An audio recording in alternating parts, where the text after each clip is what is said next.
പക്ഷേ എന്തുകൊണ്ട് ഞാനിത് വധശിക്ഷ വിധിക്കുന്നു എന്ന് സ്ഥാപിക്കാൻ വേണ്ടി കൃത്യമായി തന്നെ കാര്യങ്ങൾ അദ്ദേഹം എണ്ണി പറയുന്നുണ്ടായിരുന്നു. അതിലേറ്റവും പ്രധാനപ്പെട്ടത് ഷാരോണിന്റെ അച്ഛനും അമ്മയും ആദ്യം കോടതിക്ക് ഉള്ളിലേക്ക് വിളിച്ചു വരുത്തുന്നു. അച്ഛനും അമ്മയും ഉണ്ടെങ്കിൽ അകത്തേക്ക് വരാൻ വേണ്ടി ജഡ്ജ് ആവശ്യപ്പെടുന്നു. ജഡ്ജ് ആവശ്യപ്പെട്ട് അവർ കോടതിക്ക് ഉള്ളിലേക്ക് എത്തിച്ചേരുന്നു. 586 പേജുള്ള വിധിന്യായമാണ് താൻ പറയാൻ പോകുന്നതെന്ന് അദ്ദേഹം കൃത്യമായി തന്നെ വ്യക്തമാക്കി. പോലീസിനെ അഭിനന്ദിച്ചുകൊണ്ടായിരുന്നു ഇതിന്റെ വിധി പ്രസ്താവം ആരംഭിച്ചത്. അതിസമർത്ഥമായിട്ടാണ് കേരള പോലീസ് ഈ അന്വേഷണം നടത്തിയത്. മാറിയ കാലത്തിനനുസരിച്ചുള്ള അന്വേഷണം തന്നെയാണ് നടത്തിയത്. ഒരു ഉദ്യോഗസ്ഥന്റെ പേര് താൻ എടുത്തു പറയുന്നില്ല. എൻറ്റയർ പോലീസ് സംവിധാനത്തിന് താൻ അഭിനന്ദനം രേഖപ്പെടുത്തുന്നു എന്ന് കൃത്യമായി തന്നെ പറഞ്ഞു. എന്നിട്ട് അദ്ദേഹം പറഞ്ഞത് ഇതൊരു സെൻസേഷണൽ കേസായിരുന്നു, മാധ്യമങ്ങളിൽ നിറഞ്ഞു നിന്ന കേസായിരുന്നു. പക്ഷേ മാധ്യമ വാർത്തകൾ നോക്കിയല്ല താൻ ഈ ജഡ്ജ്മെന്റ് എഴുതുന്നത് എന്ന് അദ്ദേഹം കൃത്യമായി തന്നെ വിധിന്യായത്തിലും പറഞ്ഞു വെച്ചിട്ടുണ്ട്. തനിക്കെതിരായ തെളിവുകൾ താൻ തന്നെ ചുമന്ന് നടക്കുകയാണെന്ന് പ്രതിക്കറിയില്ലായിരുന്നു എന്നുള്ളതായിരുന്നു മറ്റൊരു പ്രധാനപ്പെട്ട വാചകം. ഇതിന്റെ മൊബൈൽ ഫോണിലടക്കം കൃത്യമായ എല്ലാ തെളിവുകളും ഉണ്ടായിരുന്നു. അത് താൻ തന്നെ തനിക്കെതിരായ തെളിവുകൾ കൊണ്ടു നടക്കുന്നു എന്ന് ഗ്രീഷ്മയ്ക്ക് അറിയില്ലായിരുന്നു എന്ന് അദ്ദേഹം സൂചിപ്പിച്ചു. ജ്യൂസ് ചലഞ്ച് നടത്തിയതിന് തെളിവുണ്ട് എന്ന് അദ്ദേഹം വ്യക്തമാക്കി.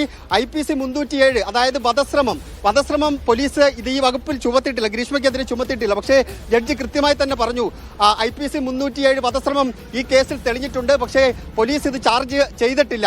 പക്ഷേ വധശ്രമം നടത്തിയതായി കൃത്യമായി തന്നെ തനിക്ക് ബോധ്യപ്പെട്ടിട്ടുണ്ട്, അത് പറയാതെ തന്നെ ബോധ്യപ്പെട്ടിട്ടുണ്ട് എന്നാണ് ജഡ്ജി AM ബഷീർ വ്യക്തമാക്കിയത്. വിവാഹം ഉറപ്പിച്ച ശേഷം ഒരു വിവാഹം ഉറപ്പിച്ച പയ്യന്റെ പേര് ആ ജഡ്ജ്മെന്റിൽ പറയുന്നുണ്ട്. നമ്മൾ ആ വ്യക്തി ഇതിനകത്ത് വലിച്ചിടണ്ട എന്നുള്ളതുകൊണ്ട് പേര് പറയുന്നില്ല. ആ വിവാഹം ഉറപ്പിച്ച ശേഷവും ഗ്രീഷ്മ ഷാരോണുമായി ബന്ധം വെച്ച് പുലർത്തിയിരുന്നു. അത് ലൈംഗിക ബന്ധമടക്കം ഇവർ തമ്മിലുണ്ടായിരുന്നു എന്ന് കൃത്യമായി തന്നെ വിധിന്യായത്തിൽ പറയുന്നുണ്ട്. പിന്നീട് പറയുന്നത് ഗ്രീഷ്മയും ഷാരോണും അവർ രണ്ടുപേരും ഒരേ പ്രായത്തിലുള്ള ആൾക്കാരാണ്.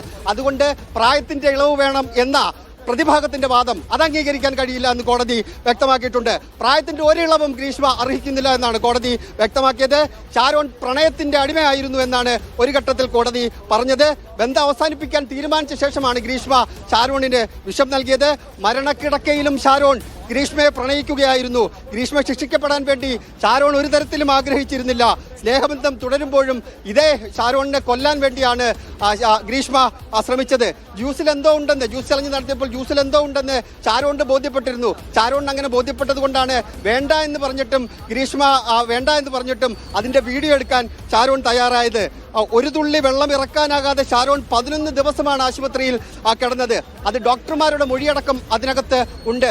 ആ സമയത്തൊന്നും ഗ്രീഷ്മ ഒരു മെസ്സേജ് അയച്ച് സുഖവിവരം അന്വേഷിക്കാൻ പോലും തയ്യാറായില്ല എന്ന് വിധിന്യായത്തിൽ പറയുന്നുണ്ട്. അതായത് താൻ ചെയ്ത കാര്യത്തിൽ ഒരു കുറ്റവാദവും ആ സ്ത്രീക്ക് ഉണ്ടായിരുന്നില്ല എന്നാണ് കോടതി പറഞ്ഞു വെക്കുന്നത്. ഗ്രീഷ്മയെ വാവ എന്താണ് അദ്ദേഹം വിളിച്ചിരുന്നത്, മരണക്കിടക്കയിലും ഷാരോൺ അങ്ങനെയാണ് വിളിച്ചിരുന്നത് എന്ന് കോടതി വിധിന്യായത്തിൽ വ്യക്തമാക്കുന്നുണ്ട്.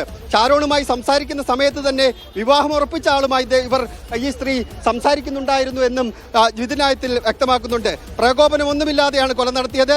ഷാരോൺ അടിച്ചു എന്ന ഗ്രീഷ്മയുടെ വാദം തന്നെ തെറ്റാണ്. കുറ്റകൃത്യം ചെയ്തിട്ടും അവസാനം വരെ പിടിച്ചു നിൽക്കാനാണ് ഗ്രീഷ്മ ശ്രമിച്ചത്.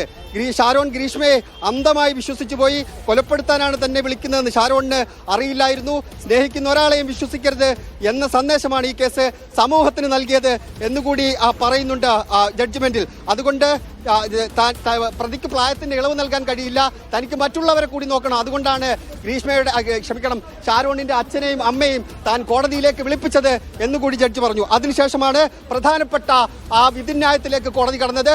ഒരിളവും ഈ ഗ്രീഷ്മ എന്ന് പറയുന്ന സ്ത്രീ അർഹിക്കുന്നില്ല. സമൂഹത്തിന് കൃത്യമായ സന്ദേശം നൽകാൻ വേണ്ടി അവർക്ക് വധശിക്ഷ തന്നെ നൽകണം, വധശിക്ഷ നൽകരുത് എന്ന് പറയാൻ കഴിയില്ല എന്നുകൂടി കോടതി വ്യക്തമാക്കിയിട്ടുണ്ട്. ഹലോ, ഗ്രീഷ്മയ്ക്ക് വധശിക്ഷ വിധിച്ചിരിക്കുകയാണ് കോടതി. ഇപ്പോൾ ഇതിനകത്ത് ഏതെങ്കിലും തരത്തിലുള്ള ഇളവുകൾ അവർ അർഹിക്കുന്നില്ല എന്നും പ്രതിഭാഗം ഉന്നയിച്ച ഏതെങ്കിലും ഒരു വാദഗതി അംഗീകരിച്ചുകൊണ്ട് ശിക്ഷയിൽ ഇളവ് നൽകാൻ സാധ്യമല്ല എന്ന് പറയുന്ന കോടതി ഇതിന് മുൻപൊരു കുറ്റവും ചെയ്തിട്ടില്ല എന്ന വാദം അംഗീകരിക്കാൻ കഴിയില്ല എന്ന് പറയുന്നു. പലതവണ വധശ്രമം നടത്തിയ ഒരാൾ താൻ മുൻപൊരു കുറ്റവും ചെയ്തിട്ടില്ല എന്ന് എങ്ങനെ പറയും?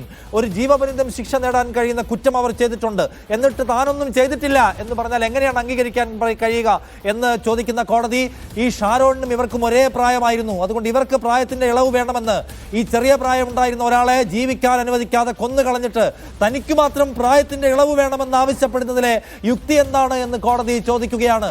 എന്ന് മാത്രവുമല്ല, ഷാരോൺ തന്നെ അടിച്ചുവെന്നും മാനസികമായി പീഡിപ്പിച്ചുവെന്നും അതിന് ആ സമയത്തുണ്ടായ സ്വാഭാവികമായ പ്രതികാരമാണ് എന്ന വാദം കോടതി അംഗീകരിച്ചതേയില്ല. പ്രതിഭാഗം ഈ കാര്യത്തിൽ ചൂണ്ടിക്കാണിച്ച സകല വാദഗതികളെയും നിരാകരിച്ചുകൊണ്ടാണ് ഇപ്പോൾ കോടതി ഇവർക്ക് വധശിക്ഷ വിധിച്ചിരിക്കുന്നത്. ഇതിൽ ഏറ്റവും ശ്രദ്ധേയമായ കാര്യം ഗ്രീഷ്മയുടെ ഈ കാര്യത്തിലുള്ള പ്രതികരണമാണ്. സെയ്ഫ് ഇതിന്റെ തെളിവെടുപ്പ് വേളയിൽ, വിചാരണ വേളയിലെല്ലാം നിർവികാരയായി നിൽക്കുകയും ശിക്ഷ എന്തു വന്നാലും താൻ അനുഭവിക്കാൻ സജ്ജമാണ് എന്ന മട്ടിൽ പ്രതികരിക്കുകയും ചെയ്തതായിരുന്നു ഗ്രീഷ്മയുടെ ചരിത്രം.